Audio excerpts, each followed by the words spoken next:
पनवेल शहरात दिनांक 1 फेब्रुवारीच्या रात्री भयानक राडा झाल्याने पनवेल बस स्थानक परिसरात एकच खळबळ उडाली आहे. बस स्टँड जवळील हॉटेल दत्त इन म्हणजेच आमंत्रण हॉटेल बाहेर पार्क केलेल्या एर्टिगा कारचे अज्ञातांनी तोडफोड करत मोठे नुकसान केल्याचं समजतं. मिळालेल्या माहितीनुसार राहुल रमेश पाटील हे पनवेल बस स्थानक परिसरात असलेले हॉटेल दत्त इन चालवतात. रात्रीच्या सुमारास हॉटेलच्या बाहेरच ही घटना घडली. यापूर्वी झालेल्या भांडणाचा राग मनात ठेवून आरोपी थेट हॉटेल समोर आले. त्यांनी हॉटेल मालक राहुल पाटील यांना शिवीगाळ केली आणि त्यानंतर बाहेर उभी असलेल्या एर्टिगा कारची काठ्या आणि दगडाने तोडफोड करून मोठं नुकसान केलं. या प्रकरणात जय ऋषी, सचिन गायकवाड आणि प्रथमेश गायकवाड या चौघांविरोधात गुन्हा दाखल करण्यात आलाय. घटनास्थळी लावलेल्या सीसीटीव्ही कॅमेऱ्यात संपूर्ण प्रकार कैद झाला असून त्याच फुटेजच्या आधारे आरोपींची ओळख पटवण्यात आली.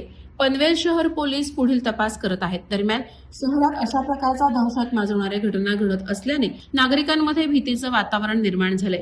सार्वजनिक ठिकाणी उभ्या असलेल्या वाहनांच्या सुरक्षेचा प्रश्न ऐरणीवर आला असून या प्रकरणात पोलिसांनी कडक कारवाई करावी अशी मागणी स्थानिक नागरिकांकडून केली जाते. वादळवारा लाईव्हसाठी दीपक कांबळे, पनवेल. नवी मुंबई व रायगड जिल्ह्यातील ताज्या बातम्या आणि घडामोडींसाठी सबस्क्राईब करा वादळवारा लाईव्ह चॅनल आणि दाबा बेल आयकॉन.